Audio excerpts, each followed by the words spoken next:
Pues antes de empezar, ¿alguien tuvo alguna duda o algún comentario o alguna idea de la sesión pasada que quisieran resolver o platicar? ¿Quisieran que volviéramos a retomar? Todo bien de mi parte. Así súper claro, ya nos puedes contar qué es DevOps y todas las partes de DevOps de memoria y todo. O más bien, platícame mejor qué fue la parte que más te interesó de las DevOps. O el tema que te dijiste, este es mi mero mole. O cualquiera que quiera participar.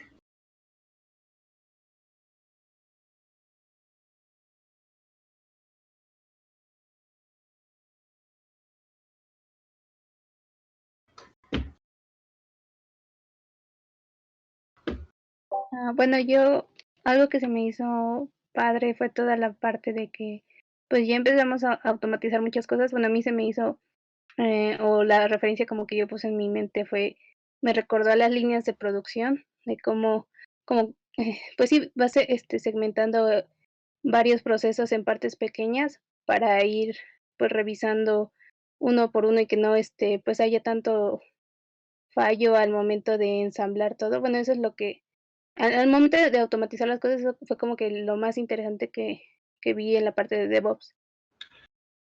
Y si tú tuvieras que escoger ahorita un rol, ¿cuál escogerías? Software. Dentro de DevOps, Perdón, de entre DevOps. pues, no lo sé, quizá la parte de diseñar, pues, las pipelines para que pues sí, creo que es parte de, mm, pues sí, es una parte de diseño que siento que si desde el momento en que se empieza a formar, pues puede generar menos errores ya después al momento de, pues de incluso hasta llegar a producción. Bueno, es lo que opino. ¿Así te gustaría como desplegar las herramientas que permiten la automatización? Sí, fue lo que te entendí. Bueno, sí entendí Sí, bien. sí. Bueno, creo que esa es la parte que más me llamó la atención. Súper, qué bueno. Gracias por participar. ¿Alguien más gustaría participar?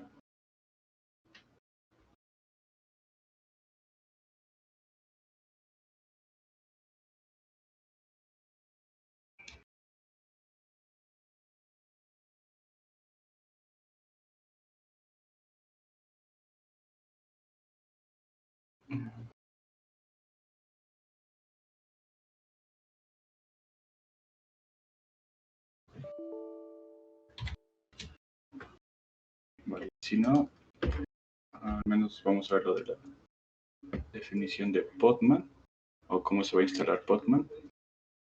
Y solo es como la primera parte nos permite obtener información sobre el sistema operativo en el que estamos poniendo, ¿vale?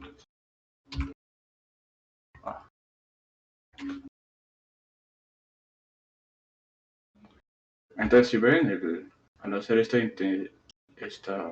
información nos puede, o nos da, perdón, al crear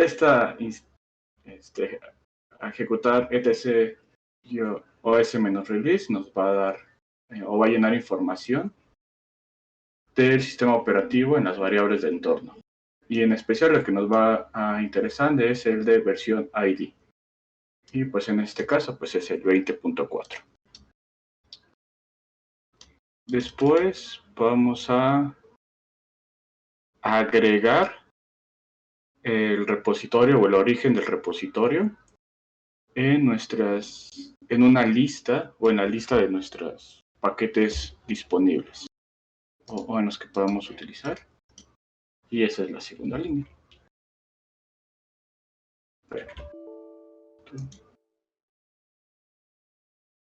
Entonces, si se fijan, solo está poniendo dev, bueno, que es un paquete de dev, la URL, y si nos fijamos en este repositorio, perdón, en este archivo,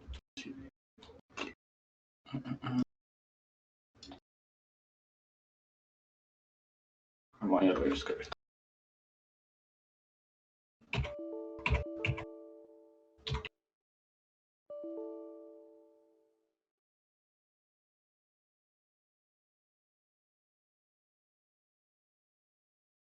Se escribió la instrucción, pero con la URL del paquete. Bueno, perdón, la URL ya tiene nuestra versión del sistema operativo.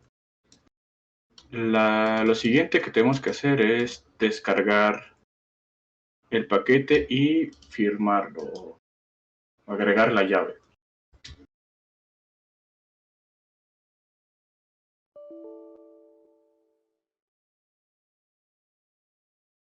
Ya se descargó y ahora tenemos que hacer un apt update para que lo muestro, para que nuestro gestor de paquetes se actualice.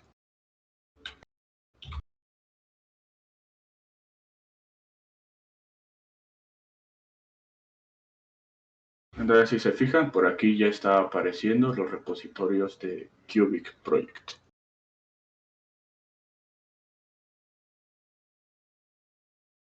Esperamos a que se descargue.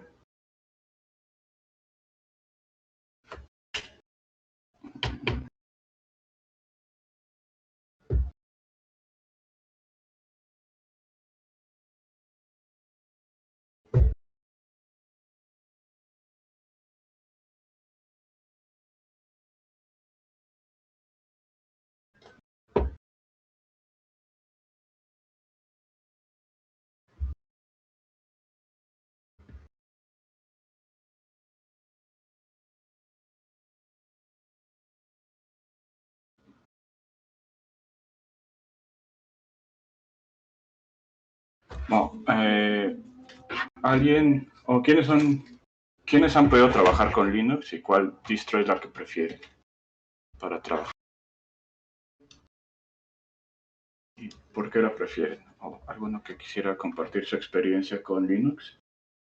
Pues yo no he utilizado mucho Linux, de hecho hice una maquinita virtual para este curso y estoy utilizando Ubuntu, no sé, se me hace muy amigable. Gracias. Yo he tenido la oportunidad de usar Kali Linux y el Ubuntu, y bueno, lo he usado más que nada tanto para programar en C, porque pues hay errores que uno hace, bueno, que da en Windows y no los da en Linux, entonces como que es una parte, bueno, lo que se lo manejo en Linux, y también para una base de datos, así para hacerlo rápido.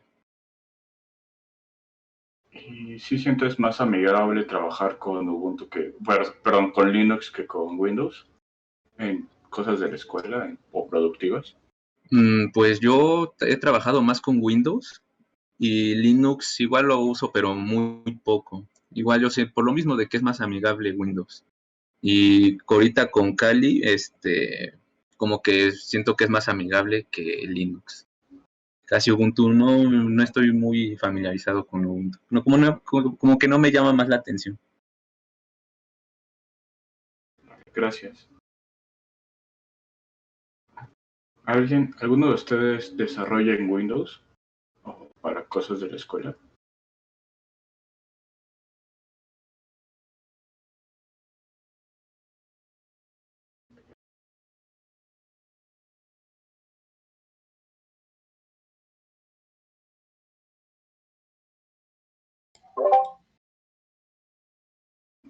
Igual y todos usan Mac, yo creo.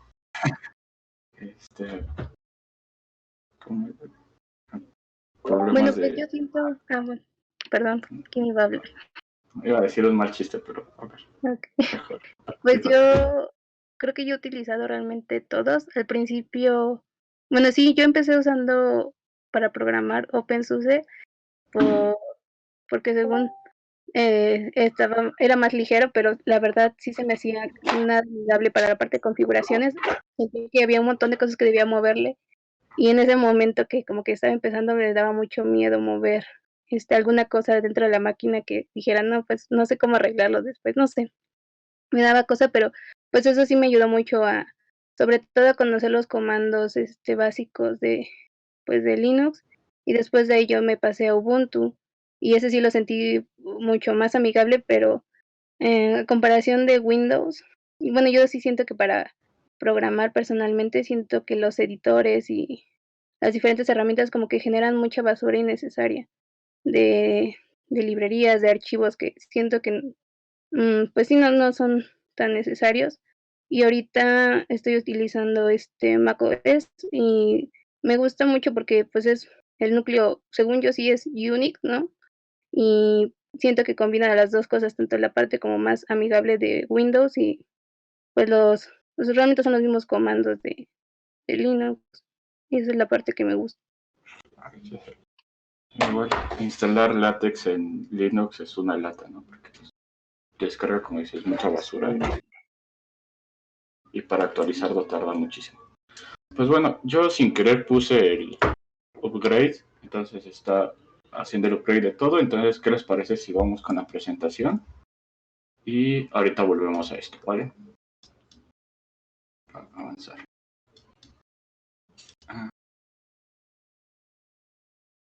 Entonces, pues ya.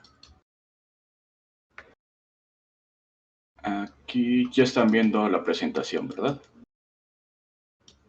Sí. Sí. Entonces, ahora vamos a ver exactamente, o vamos a empezar a meternos sobre contenido.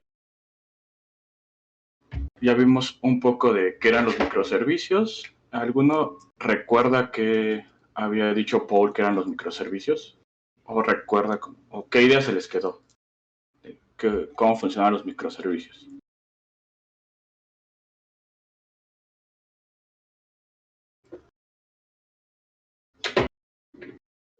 Pues bueno, por lo que me quedó más marcado es que busca como mantener toda la lógica lo más separado posible, de tal manera que no, si llegáramos a presentar algún fallo en algún lugar, fácilmente nosotros podemos repararnos de ello, y pues por la misma naturaleza de que están ya, ¿cómo decirlo?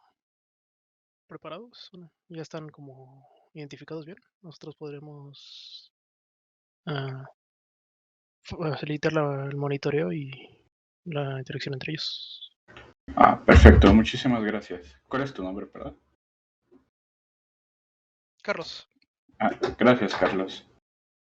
Sí, justo algo importante de los contenedores que dijo Carlos fue que nos permite tener o mantener aplicaciones aisladas entre ellas, y también este aislamiento nos va a permitir versionar, interactuar con los diferentes contenedores, ¿no? O sea, de forma independiente, sin que la interacción con un contenedor afecte todo. ¿Alguien más quisiera participar sobre qué recuerda de los contenedores o qué se le quedó de contenedores? Tengo más bien como una duda. Claro. La diferencia que habría entre contenedores y sandbox.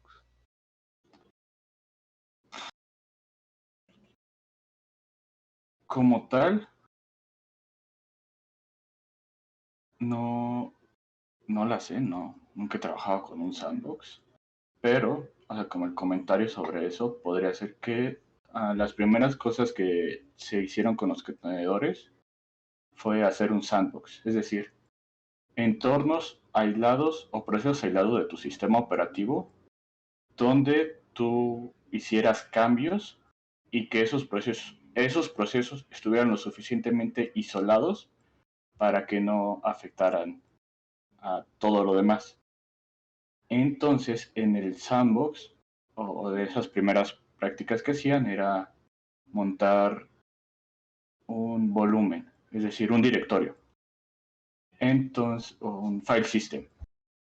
Y montaban un directorio en específico e intentaban borrar algo, ¿no? Es como si hicieran el sudo rm, ese directorio de raíz, y que y que esos tipos de acciones solo quedara dentro del entorno del sandbox. Es decir, que solo el sandbox pudiera eliminar, a pesar de que fuera con permiso de superusuario y todo eso, lo que estaba contenido, ¿no? Los procesos que estaban contenidos.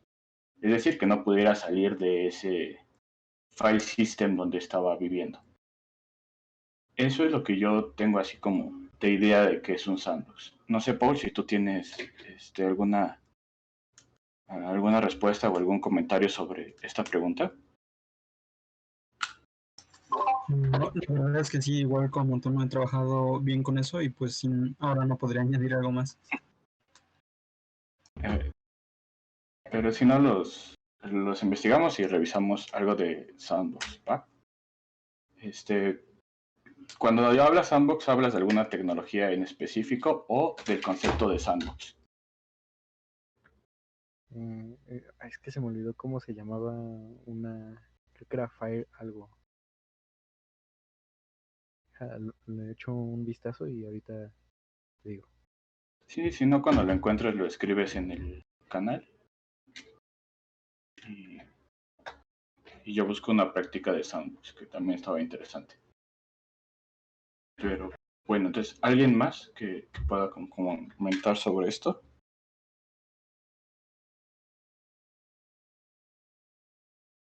¿Sobre qué eran los contenedores?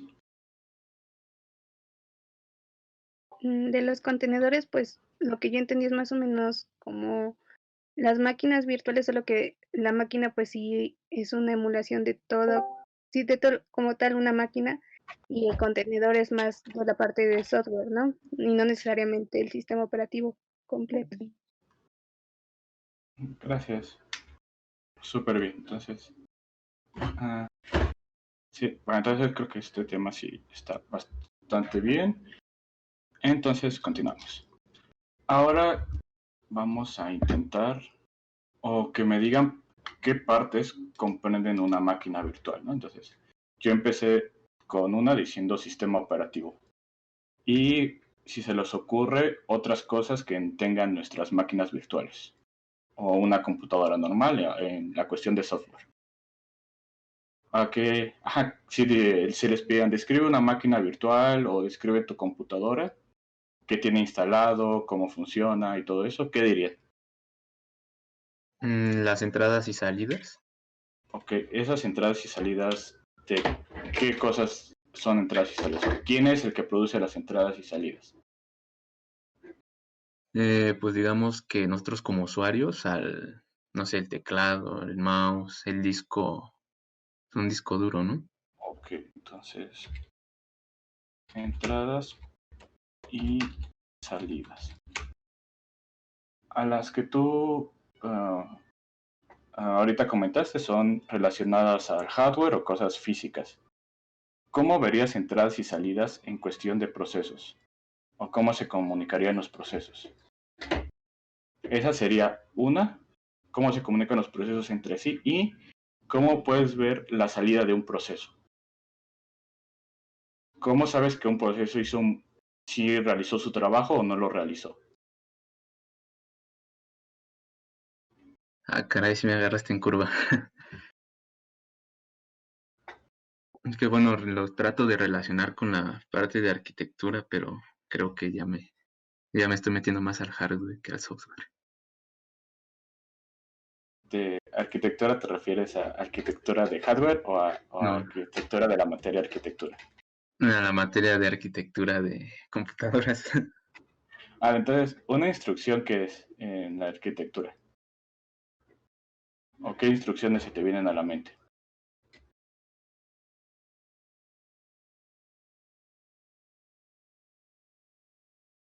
Bueno, vamos a hacer algo más fácil. ¿Estás de acuerdo que yo puedo decirle a cualquier parte de mi arquitectura que inicie o termine algo mediante señales? En arquitectura son señales lógicas o eléctricas o algo así, y podemos activar o desactivar registros que sean como semáforos para saber que alguien tiene que hacer algo, ¿no? Entonces, más o menos es el mismo la misma idea de que entre procesos se van o se pueden enviar señales. Entonces, por ejemplo, cuando yo abro una ventana en internet o una de Chrome, de Firefox o lo que sea, yo le estoy diciendo a un proceso en mi sistema operativo que se inicie. Y cuando le pongo el botón cerrar, que se cierre. Puedo ponerle a un proceso que se detenga, que se pare y todo eso. Y también puedo encadenar procesos, igual en el mismo idea de microarquitecturas, mediante señales que son compartidas por los procesos, ¿no? O decirle específicamente a un proceso que se detenga, se pare, o, por ejemplo, a la pila de memoria, que decir en arquitectura, que tiene que leer algo cuando una bandera está arriba, ¿no?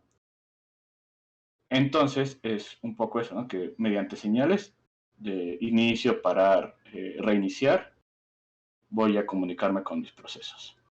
Ahora, la segunda, en sistemas operativos, ¿cómo sabrías o cuál es la forma más normal, la más común en la que el sistema operativo nos dice qué pasó con los procesos?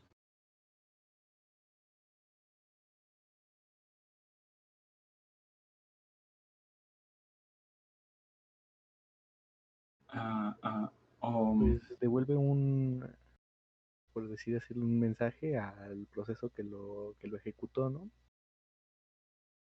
Exactamente. Entre comillas, como cuando llamas una función y esta te devuelve, no sé, una suma o algo por el estilo, pero ya a nivel proceso.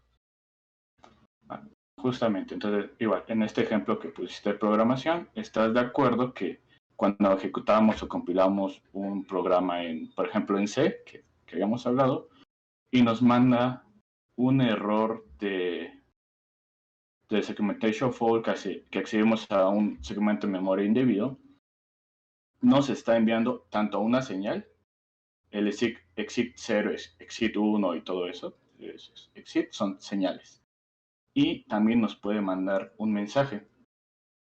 Normalmente o lo más sencillo de hacer es que estos mensajes no solo se muestren en la consola, sino se muestren en un archivo de logs.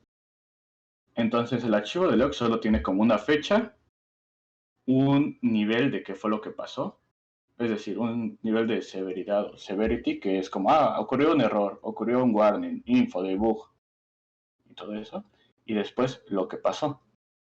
Por ejemplo, error de segmentation fault. Entonces, mediante los logs nos van a permitir pues, comunicarnos con con los procesos. Pero bueno, entonces, hasta aquí, ¿alguna duda?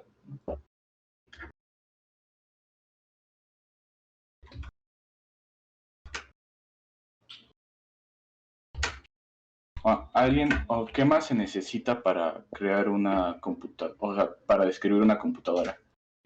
¿Están de acuerdo que una interfaz de red? Y voy a poner IP pública e IP privada, ¿no? Y pues en nuestra casa solo tenemos IPs privadas y el módem es la que tendría una IP pública si la tiene. Pero pues todos los dispositivos en nuestra casa, sean computadoras, teléfonos, smartphone, Internet de las cosas y todo eso, va a tener IPs privadas y por lo tanto va a tener una interfaz de red y algo que maneje esas interfaces de red, ¿no? O sea, algo que nos permita comunicarnos. En este caso, pues el modem es el encargado de modem router, entre comillas, se va a encargar de asignarnos IPs y permitir comunicarnos entre nosotros y permitir comunicarnos a Internet. Entonces, ¿qué más necesitaríamos para una computadora?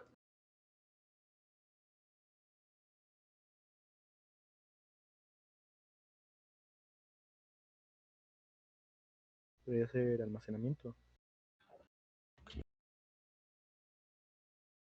¿Qué formas de almacenamiento te sabes o puedes recordar?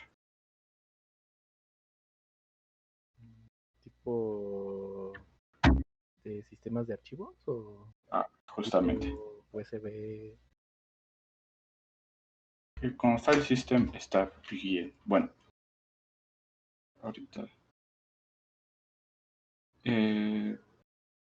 Ok, entonces en nuestra computadora. Un segundo. Pues en nuestra computadora tenemos un disco duro. Ese disco duro es el que se va a encargar de todo. Y pues a veces cuando empezamos a aprender Linux nos muestran como la jerarquía de los directorios de Windows, de Linux, ¿no? Pero siempre hay un directorio en el cual vamos a instalar el sistema operativo y va a haber directorios que van a permitir compartir información en la red, por ejemplo. O cuando nosotros creamos una máquina virtual con VirtualBox, hay una opción que nos permite montar un directorio de nuestro sistema operativo y que sea accedible desde el host o desde nuestra máquina física, ¿no? Nuestra máquina principal, la que aloja la máquina virtual. No sé si lo han ocupado alguna vez. Entonces, para pasar información de un lado al otro, solo tendríamos que arrastrar como datos a esa carpeta. Muchas gracias. ¿A alguien más se le ocurre qué cosas podrían faltar?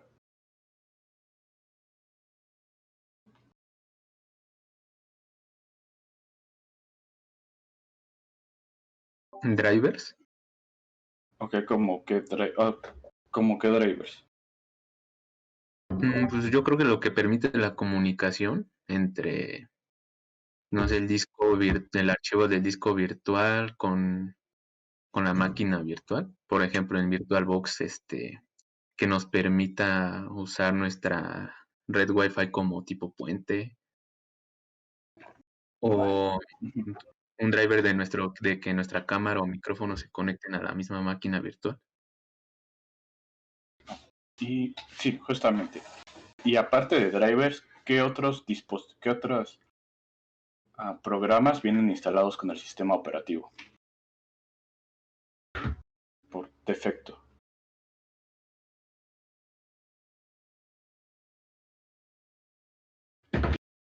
Bueno, creo que la pregunta no estaba tan bien planteada, pero la idea es que hay otros paquetes, por ejemplo, ahorita que descargamos Podman o el LaTeX, que a veces lo descargamos, o cuando descargamos el gestor para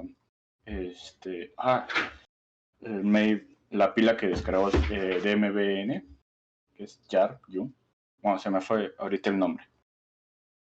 Y todas las paquetes de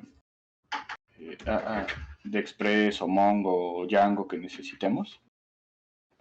Entonces, bueno, creo que también ese tipo de paquetes de sistema operativo los necesitamos.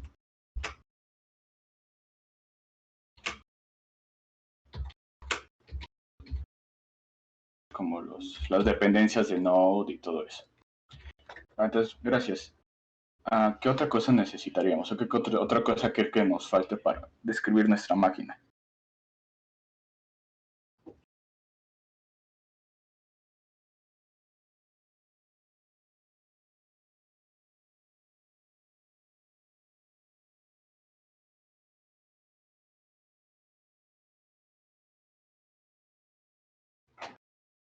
Bueno, entonces, si quieren, ahorita algo que me gustaría como agregar es que necesitamos un sistema operativo. Bueno, ya lo había puesto, que es como fundamental el sistema operativo. Y creo que ya, entonces podemos continuar. Si se les ocurre algo, lo pueden decir. Pero la idea es que todo esto, todo lo que o la mayoría de las cosas que se les ocurra, que pueden interactuar con un servidor normal o con una computadora normal, va a ser la misma interacción que vamos a tener con los contenedores. Y que un contenedor va a ser va a ser muy parecido a una máquina normal, o a una máquina virtual más ligera, ¿no? Y esto implica todas estas cosas, que hay interfaces de red, que hay almacenamiento, que podemos instalar drivers, paquetes del sistema operativo, que al ser procesos podemos tener entradas y salidas de estos procesos, ya sea mediante logs o información que nos den, o señales. Y pues también faltó programas, ¿no? Que pues en nuestra máquina virtual puedo instalar varios programas y puedo interactuar con esos programas. ¿Hasta aquí alguna duda?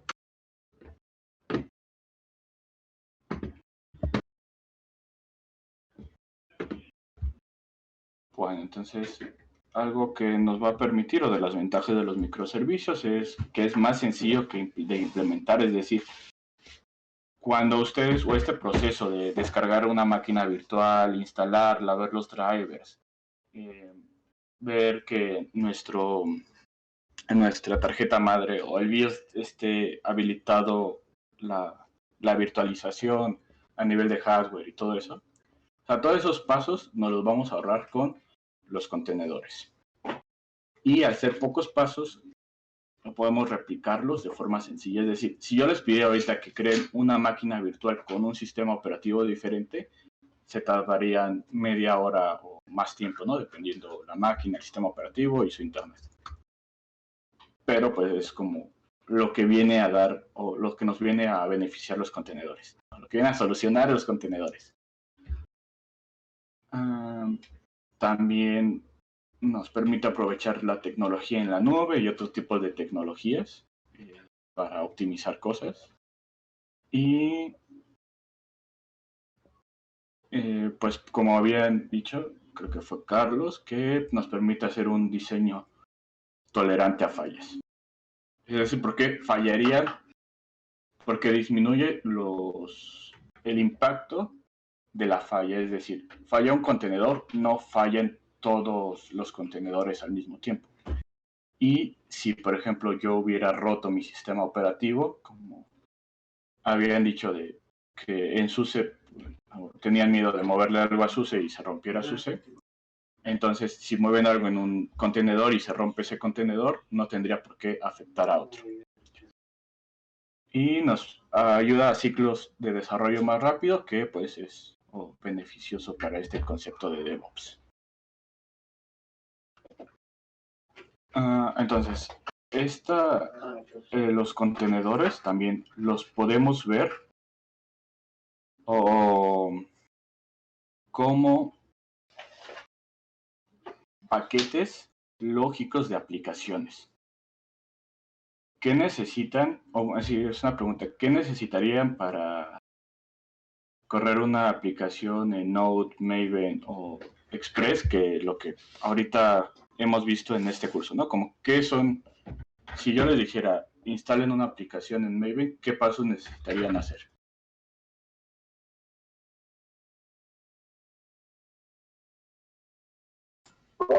Primero instalar Maven o algo así. Ajá, sí, tú sigue. Tú descríbelo. Todos los pasos que se te ocurran hasta que la aplicación esté desplegada. Me perdí un poco. ¿Desplegada es decir que ya podamos utilizarla bien o Sí, desplegada? Que el API ya haya un método funcional y yo pueda tener ese método. Pues según yo es... Primero tener instalado Maven, ¿no? Luego, pues, instalar todas las dependencias que utiliza, ¿no? De la aplicación. Y pues... ahí creo que... Hacer un clon de tu repositorio. Elegir la rama que quieres utilizar. Bueno, igual, copiar tu código. Después tienes que iniciar un servidor o iniciar tu servicio, que es el que expone la API. Y después este servicio tú lo puedes administrar y ya el servicio al final es al que vamos a acceder, ¿no? Y este servicio pues va a exponerse en algún puerto, y si yo desde mi navegador pongo la IP de tu computadora, el puerto y una ruta en específico, yo puedo acceder al método GET que tú implementaste desde tu puerto. Entonces, todos estos pasos que tú acabas de describir, yo los puedo, o nosotros los podemos organizar en los contenedores. Y siempre que nosotros creemos una aplicación de este tipo, de este contenedor, va a seguir exactamente los mismos pasos automáticamente, sin que tú tengas que modificarla o tener como injerencia en eso, ¿no? Entonces, sería como más rápido y te ahorraría tiempo, ¿vale? Entonces, es como tener un instalador ya hecho de tu aplicación. O también como esta idea. Esto permite que sean como fácilmente replicables, es decir, tú tienes un contenedor y de alguna forma tú puedes pasarme tu contenedor y yo lo puedo ejecutar en mi máquina. Mi máquina internamente o el runtime de contenedores que estemos utilizando va a seguir exactamente los mismos pasos. Instalar dependencias, descargar código, ejecutar aplicación, exponer puerto. Entonces, y no va a importar en qué sistema operativo lo estemos utilizando, siempre y cuando se esté ejecutando un contenedor de runtimes, ¿no? Que esté estandarizado o de la misma tecnología. Es decir, si tú tienes Docker y yo tengo Docker, no hay problema. Si tú tienes Docker y yo tengo Podman, si siguen el estándar o las que habíamos visto de Open Container Initiative, no hay problema. ¿Vale? Porque pues ya hay un estándar. Y entonces estas tecnologías son agnósticas a la computadora o el host donde se esté ejecutando, como una máquina virtual en Java. Solo necesito tener Java instalado para ejecutar un programa de Java.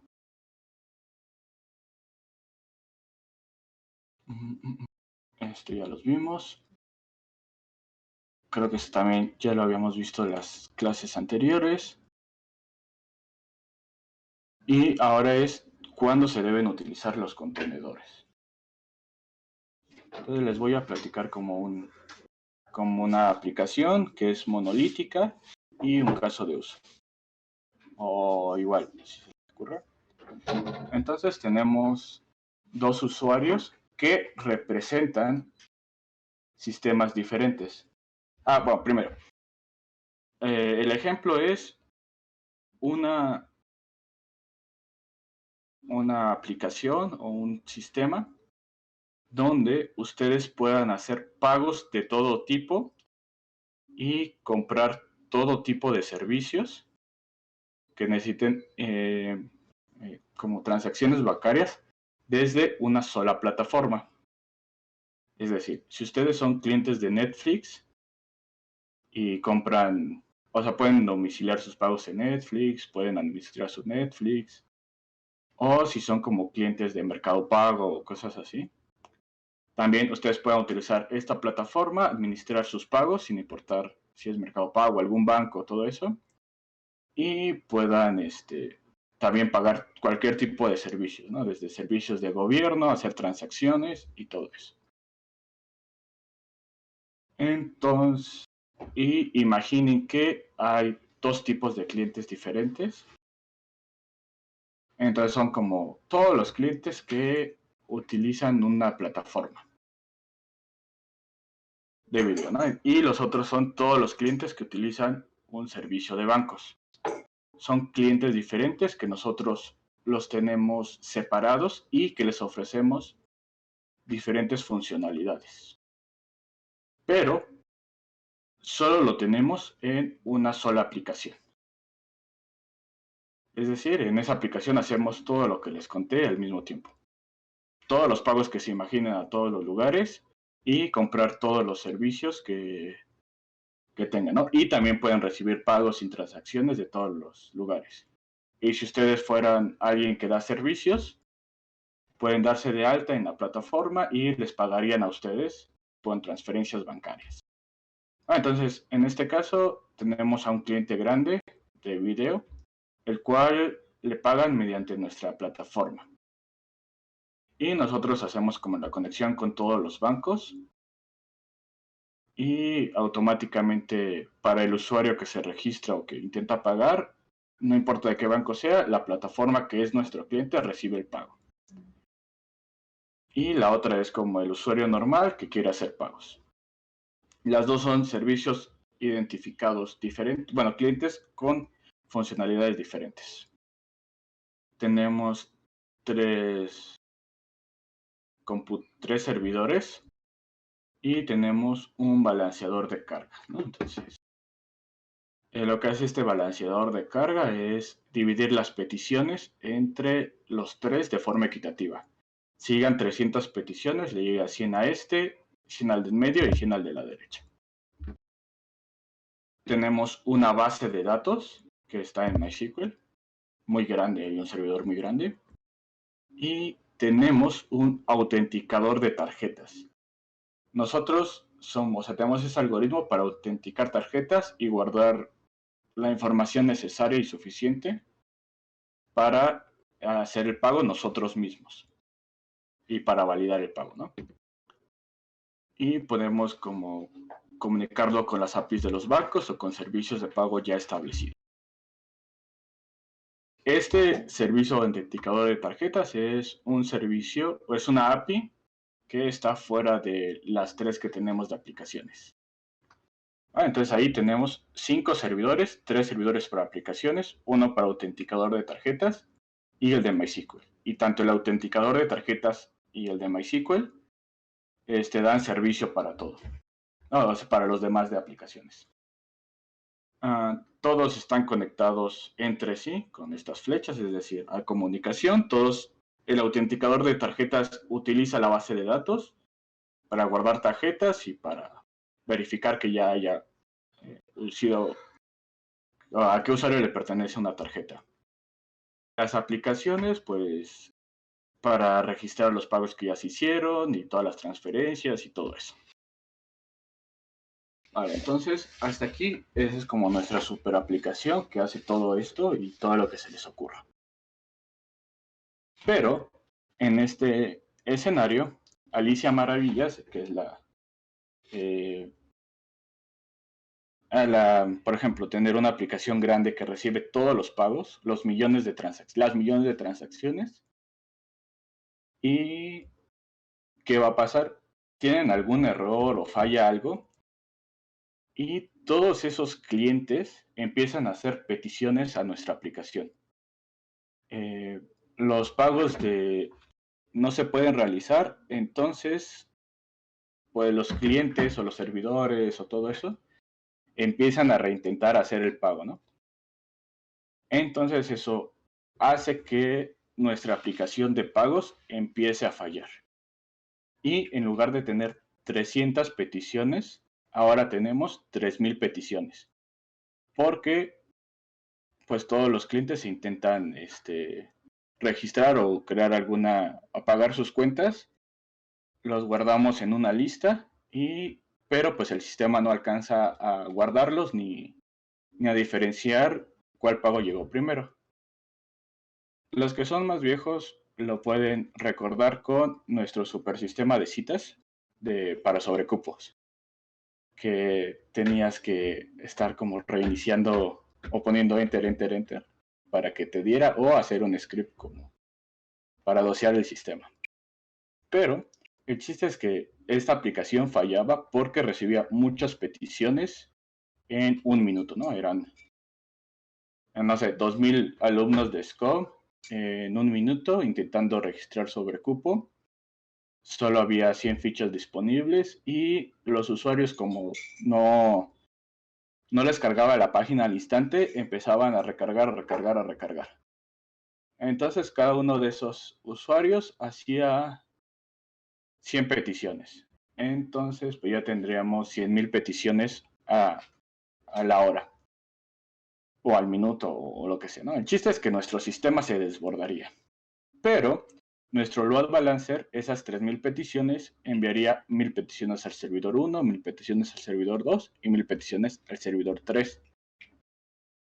estos servidores, si son muy grandes, no mueren inmediatamente, pero empiezan a hacer que nuestra base de datos muera. Es decir, el número de queries soportados por la base de datos empieza a fallar. Y MySQL ya deja de atender peticiones de base de datos. Y eso provocaría que nuestro autenticador de tarjetas también empiece a fallar. Aunque es un servicio aparentemente independiente del clúster o de las 3 servidores de aplicaciones, al intentar hacer peticiones o búsquedas de tarjetas que quiera validar, pues fallaría. Porque pues MySQL ya no puede atender ninguna petición. No puede saber si es una petición de las aplicaciones que están desbordadas o una petición del autenticador de tarjetas. Entonces, pues nuestro sistema colapsa.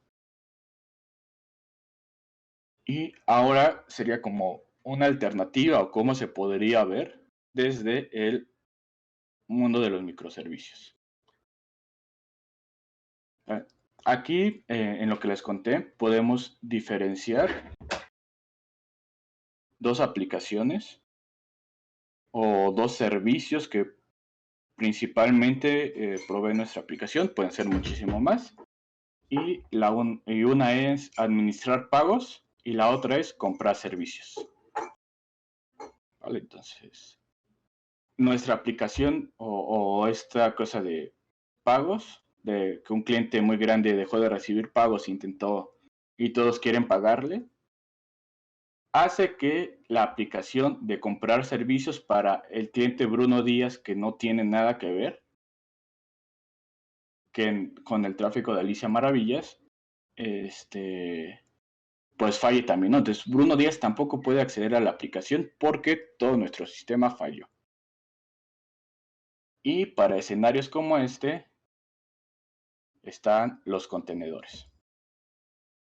Estas dos aplicaciones, yo creo mi contenedor, que son como máquinas, ahorita la idea de máquinas virtuales, ligeras. Y en esa máquina virtual está empaquetado toda la aplicación, desde la instalación hasta que se ejecuta.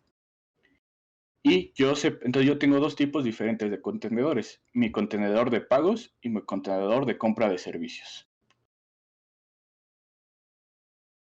El cliente, Alicia Maravillas, tiene este problema. Empieza a recibir muchísimo, o empieza a recibir muchísimo tráfico de todos los clientes que intentan pagarle, pero nuestra aplicación falló. Entonces, al tener dos aplicaciones, nuestro load balancer puede empezar a discernir o a diferenciar si es una petición de pagos o es una petición de compra de servicios. Entonces los va a mandar a los microservicios que hacen pagos o a los microservicios de compra de servicios. Y faltó el otro servicio que era nuestro autenticador de tarjetas. Y pues en este caso una misma base de datos. Entonces esto empieza a fallar, ¿no? Entonces nuestra aplicación de pagos empieza a morir, dejamos de tener de dar tiempo de respuesta óptimo y falla. Pero al ser contenedores y al tener el tráfico distribuido en aplicaciones, solo estas aplicaciones van a morir. Cuando nosotros vemos que este servicio está fallando, podemos cortar el tráfico, hacer una denegación de estos contenedores en lo que alguien lo arregla y el tráfico o la aplicación de compra de servicios, tanto para los clientes de Alicia Maravillas como para los clientes de Bruno Díaz, no tienen afectaciones. Es decir, si Alicia Maravillas o un cliente de Alicia Maravillas se une, se da cuenta que no puede pagar, pero sí puede comprar servicios. Entonces él tiene una denegación parcial de nuestra funcionalidad. Bruno Díaz va a tener la misma situación.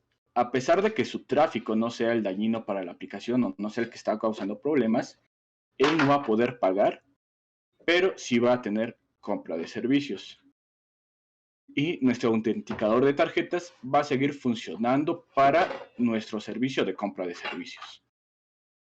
Y la base de datos, al nosotros tener una forma de cortar este flujo, este camino, al matar todos los contenedores, entonces pues no va a tener más tráfico del suficiente, porque desde el principio nosotros decidimos hacer denegación del servicio. ¿Hasta aquí alguna duda sobre el escenario, sobre cómo se podría solucionar con microservicios o que les ocurra que pueda pasar?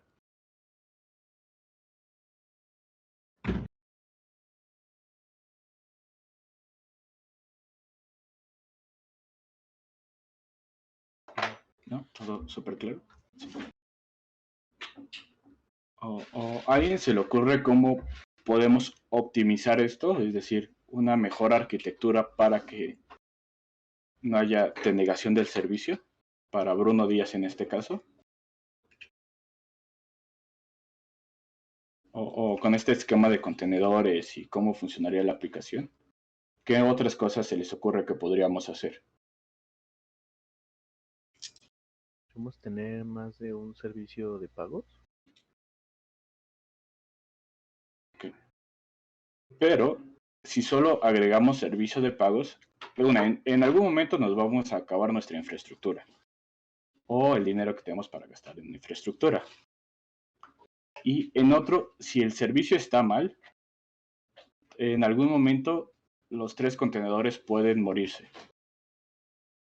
Aunque podría funcionar en que pase como ese problema, creamos 6 contenedores, si los aguanta nuestra aplicación, o sea, hacemos el escalamiento horizontal, en lugar de tener 3, tenemos 6 y ya podemos atender las 6,000 peticiones. Esa es una buena idea. Creo que por ahí iba tu respuesta. Entonces sí podríamos hacer eso, con la limitante de que en algún momento o no podemos crear infraestructura o máquinas virtuales o contenedores como nosotros queramos, ¿no? Estamos limitados. Entonces, si hacemos lo que tú dices, agregamos más contenedores y aún falla, ¿qué otro cambio podríamos hacer? ¿O qué se les ocurre que podríamos hacer?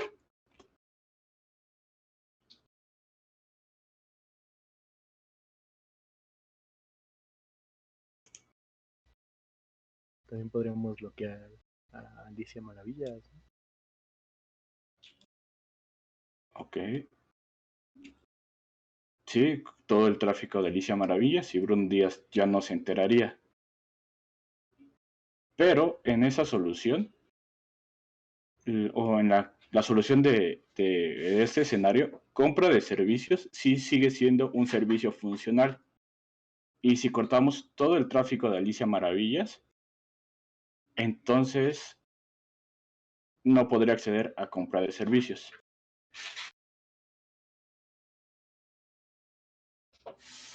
Pero, o sea, siguiendo como lo que tú habías dicho, de revisar el tráfico de Alicia Maravillas, podemos proponer esta aplicación.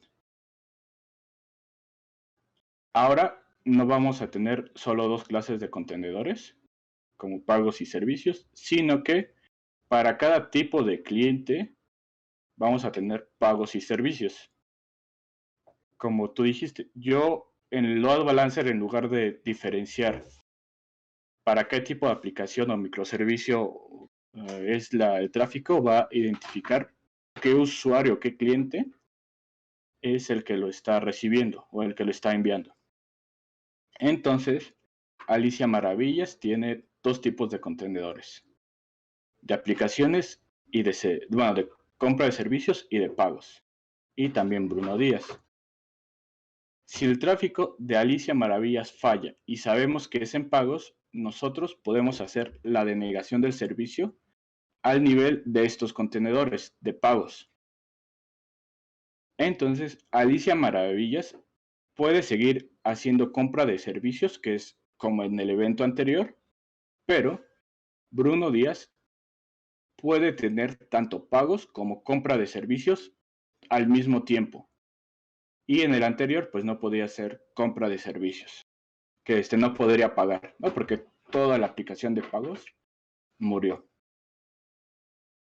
Y el comentario anterior, que ya no vi quién lo dijo, podemos también agregar más contenedores solo para el tráfico de Alicia Maravillas en cierto tiempo.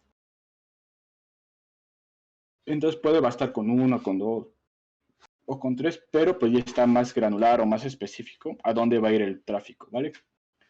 Y entonces, en este caso, que es como más óptimo, Bruno Díaz no tiene ninguna denegación de servicio y Alicia Maravillas solo tiene la denegación de servicios en un microservicio, ¿no? En un servicio que nosotros hicimos. ¿Hasta aquí alguna duda de cómo funcionarían los contenedores y todo eso? No. O más bien, el uso de los contenedores, ¿en dónde se utilizaría?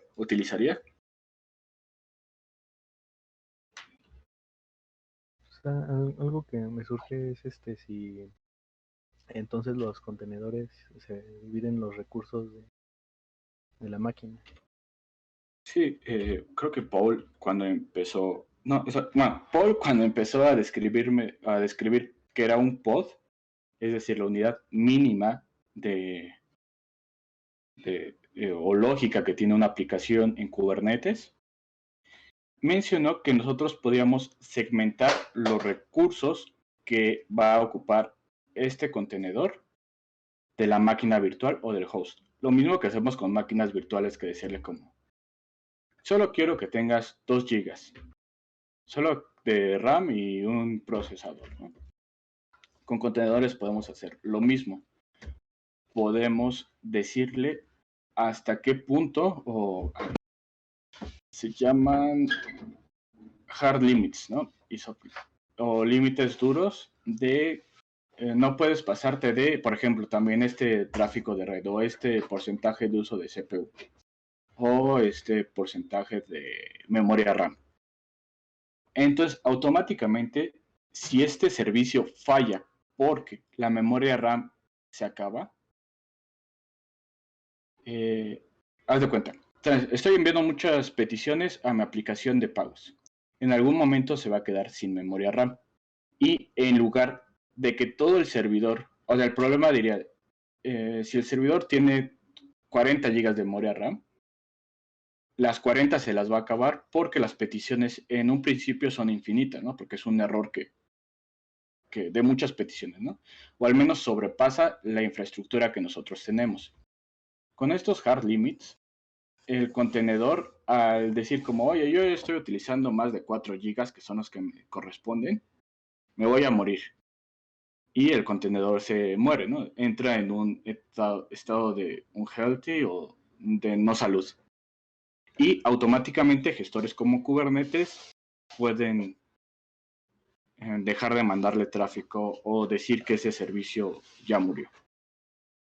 Podemos intentar crear uno nuevo y hacer más cosas, pero en teoría el daño solo quedaría en esa parte.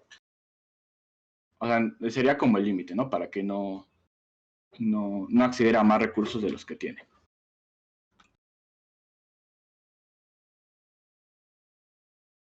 ¿Algo más? ¿Alguien más que tenga alguna duda? Entonces esto de los hard limits están en la parte de los contenedores, o sea, de Docker y Podman, o están de parte del orquestador como Kubernetes. En teoría, he visto que podría poner hard limits en contenedores.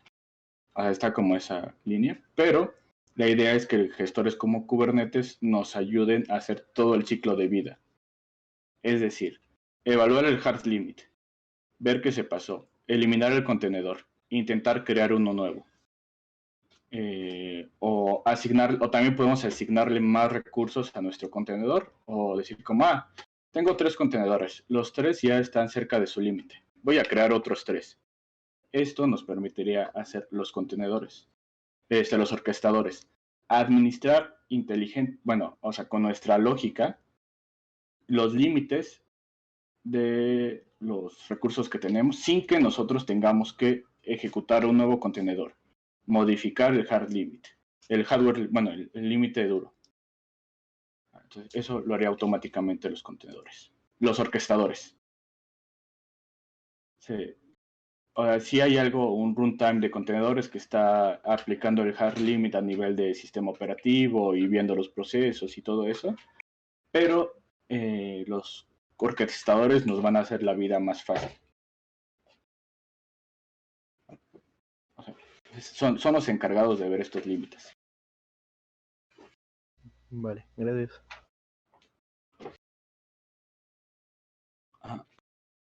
¿Alguna otra pregunta que tengas?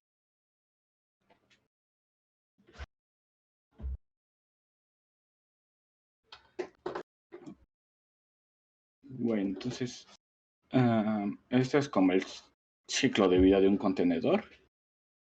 Y en la bolita verde es que se está ejecutando, que es como nuestra máquina virtual o nuestro contenedor. Y nosotros podemos crearlo, ponerlo en pausa, es decir, que para volverlo a activar, podemos detenerlo completamente y podemos eliminarlo. Y pues hay como instrucciones para cada parte de esto. Y ahorita las vamos a ver una por una, pero esta es la idea de que ustedes o que con runtimes o gestores de contenedores como Podman o Docker, mediante una interfaz CLI o una API, nos van a permitir administrar el ciclo de vida de los contenedores. Y en su caso, orquestadores se van a encargar de este límite, de este ciclo de vida de contenedores por nosotros. Entonces, si tenemos 2 o 3 contenedores, lo podemos hacer sin problemas, pero si tenemos 100 contenedores o cosas más complicadas o más servicios, nuestro orquestador se va a ocupar de nosotros por hacerlo, ¿no? Nada más, me interesa que tengan como los círculos que se pueden hacer, el pause, el create, el stop y el delete. Y que un contenedor en ejecución, bueno, se crea un contenedor, lo podemos poner en ejecución, lo podemos pausar o lo podemos detener por completo y lo podemos eliminar. Entonces, bueno, hay algo que se llama imagen de contenedores. La diferencia entre una imagen de un contenedor y un contenedor es muy parecida a la diferencia que hay entre una clase y un objeto en ejecución. La clase es un archivo de texto en el cual nosotros podemos especificar el comportamiento de un programa y el contenedor, perdón, el objeto en memoria es, ya hubo un intermediario, en este caso, no sé, por ejemplo, Java, que se encargó de compilar nuestra imagen, compilar nuestra clase, ejecutarla y hacer el funcionamiento, ¿no? Hacer lo que hace un programa, lo que quiere hacer nuestro programa de Java. Pero, o sea, ya vive en memoria, ya podemos interactuar con él, ya podemos correrlo, detenerlo y todo eso. Con contenedores va a ser lo mismo. Vamos a tener una imagen y vamos a tener un contenedor, que es el contenedor de ejecución. Hasta aquí, ¿alguna duda más o menos de cuál es la idea de imágenes?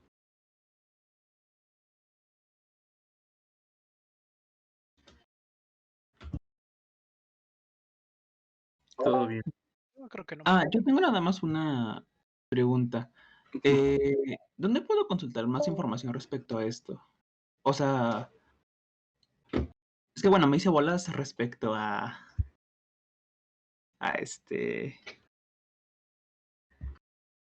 chale, no sé ni cómo explicarlo, perdón.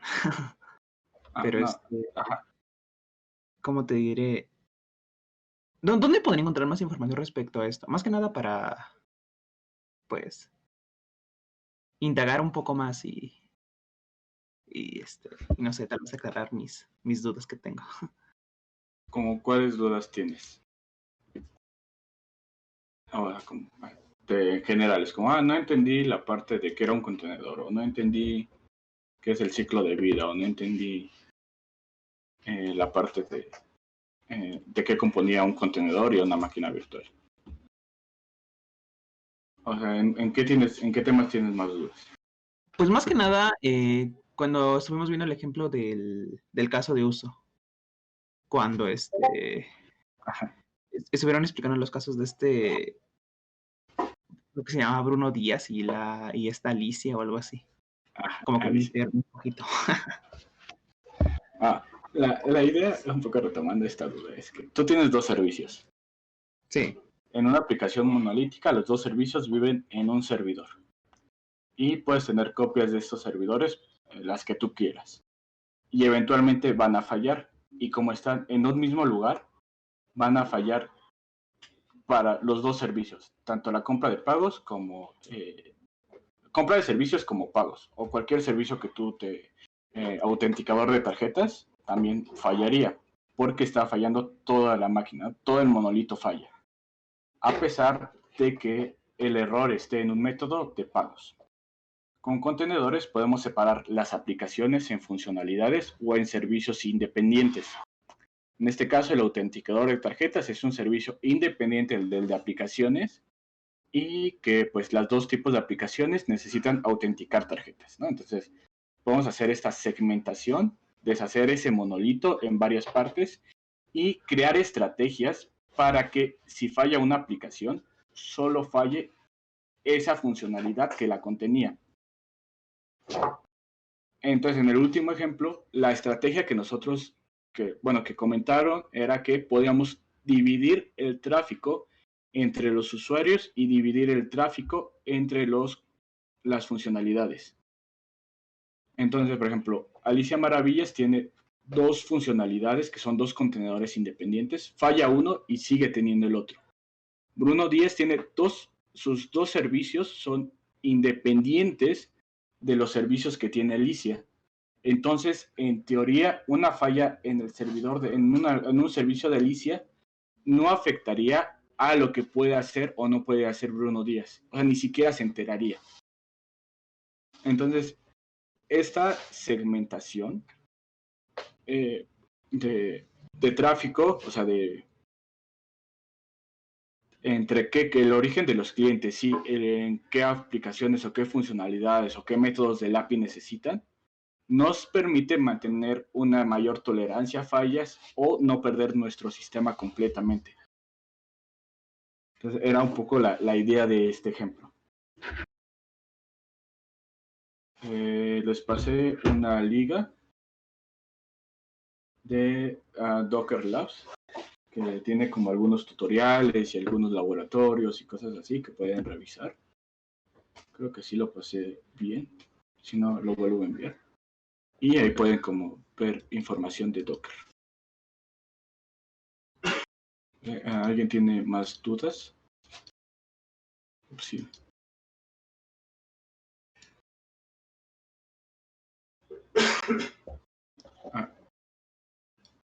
No. Bueno, entonces, antes de que, ya para irnos, vamos a ver un poco Docker Hub. Están viendo mi pantalla, ¿verdad? La parte que dice Docker Hub, ¿o no? No. Transmitiendo, vale. No, la dejaste de compartir. Gracias. Entonces, ahora sí ya lo están viendo, ¿verdad? Ya.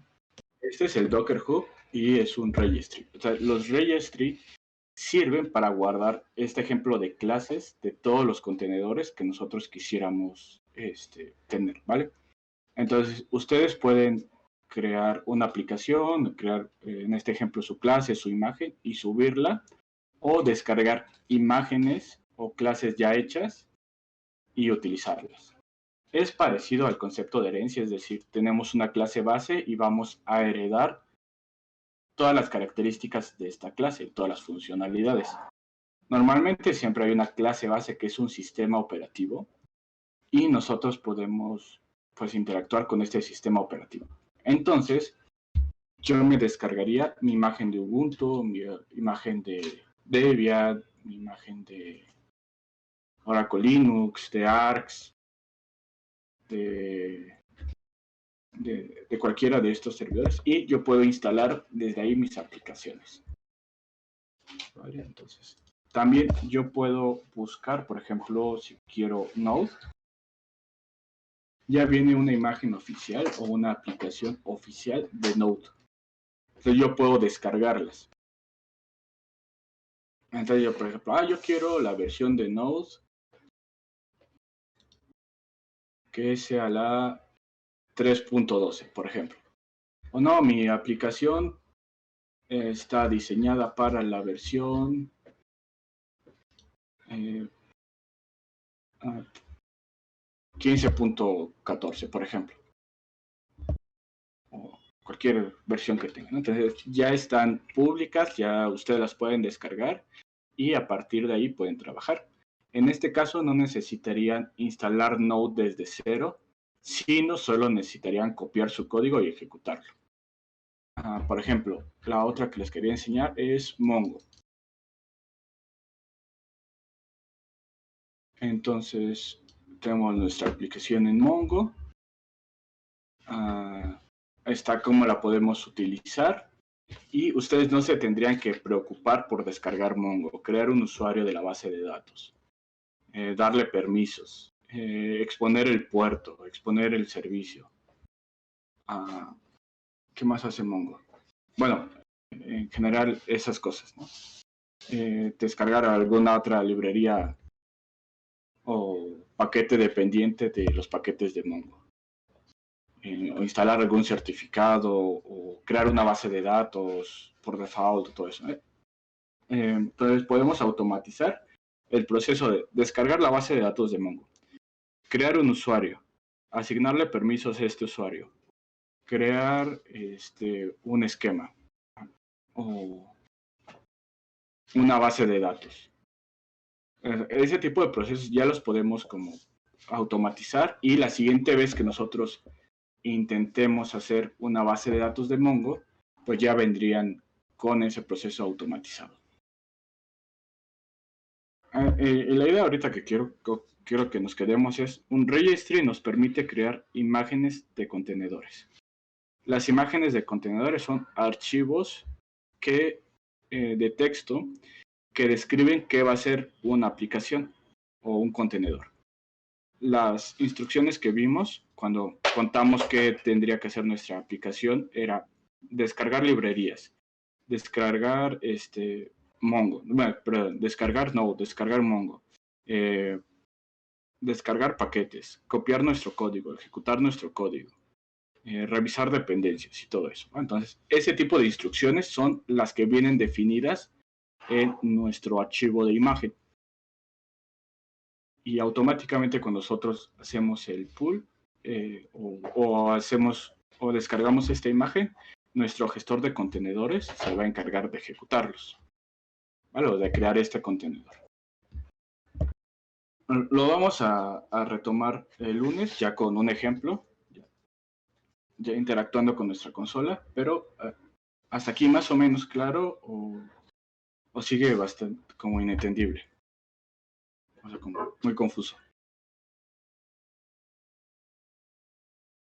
Sí, bueno, yo tenía una duda. De parte, bueno, las imágenes, por ejemplo, estas que estás mostrando aquí en el Docker Hub, ¿esas imágenes se pueden todavía modificar después?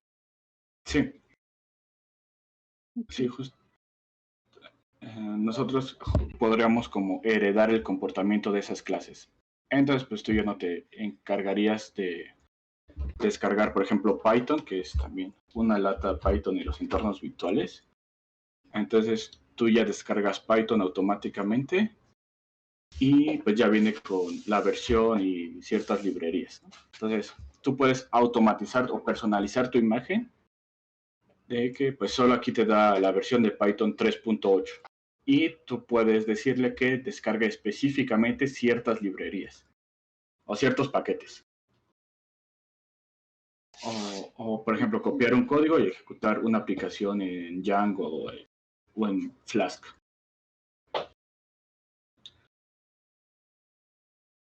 Pero o sea, sí es posible. Y bueno, tengo también otra duda. La diferencia, entonces, bueno, una de las grandes diferencias y la razón por la que es tan ligero un contenedor es que, bueno, a diferencia, por ejemplo, de una máquina virtual, es que mm, pues un contenedor incluso pues puede ser más dedicado, como lo pusiste ahorita del el ejemplo de la infraestructura de los pagos, o sea, a una aplicación específica que, por ejemplo, a lo mejor, no, bueno, no sé, corrígeme si me equivoco, la máquina virtual, pues obviamente trae todo lo que conlleva, pues una máquina normal, o sea, el sistema, como lo que pusimos hace rato, las diferentes eh, dependencias, programas que, a diferencia de un contenedor que viene como más personalizado, bueno, personalizable, no sé si Sí. me expliqué. Justamente, súper bien. Entonces, por ejemplo, en lugar de tener todos los drivers disponibles en una máquina virtual, no los necesitamos, no los ocupamos y solo tenemos aplicaciones o paquetes relacionados a Python. Entonces, pues también eso la hace, sí, esa es una de las cosas que la harían más ligera, que solo descarguemos paquetes específicos. Muy bien, Ok. 10 de 10. ¿Alguien más tiene una duda?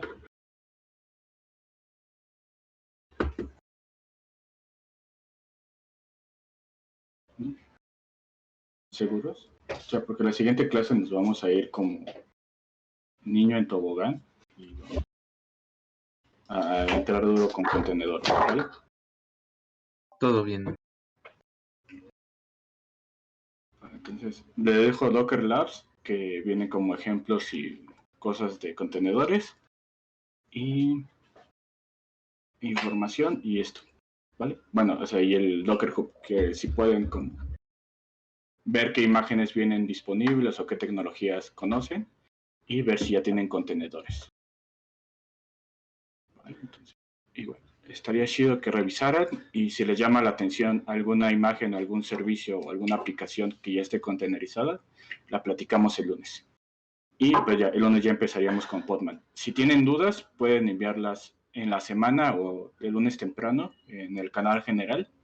Intentaremos ayudarlos con su instalación. Gracias.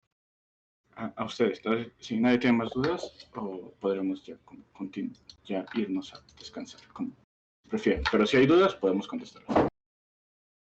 Pues bueno, yo nada más como comentario, ya solucioné mi problema y pues nada más lo solucioné reiniciando mi computadora. Bueno, varias veces de hecho, porque tuve que volver a reinstalar el Docker. Bueno, Docker y ya. Pues nada más tuve que actualizar el kernel del WSL y volví a reiniciar. No jaló, volví a reiniciar y ya, creo que ya está corriendo el contenedor. Sí, ya está correcto. Qué chiste. Es como el meme de con reiniciar se soluciona todo. De hecho. ¿Alguien más tiene alguna duda? Yo es un tanto vaga, pero ¿tenemos que tener Docker y Podman para la siguiente clase? No, de preferencia Podman. Y si ya tienen Docker no hay problema, pero de preferencia Podman. Solo uno. Sí. Ok, gracias.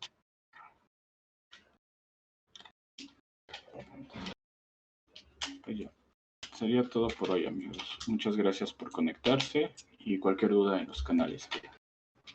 Muchas gracias, bonita noche. Sí, rápido que en recursos les puse ahí uno para el que tenía la duda de los microservicios contra monolítico y les puse un video que está padre, y para los que no tienen todavía los conceptos claros de Docker, ahí también tenemos el taller que hicimos la vez pasada, donde damos esos conceptos para que lo chequen, e igual estos conceptos se retoman mucho en Podman, entonces para que los tengan ahí.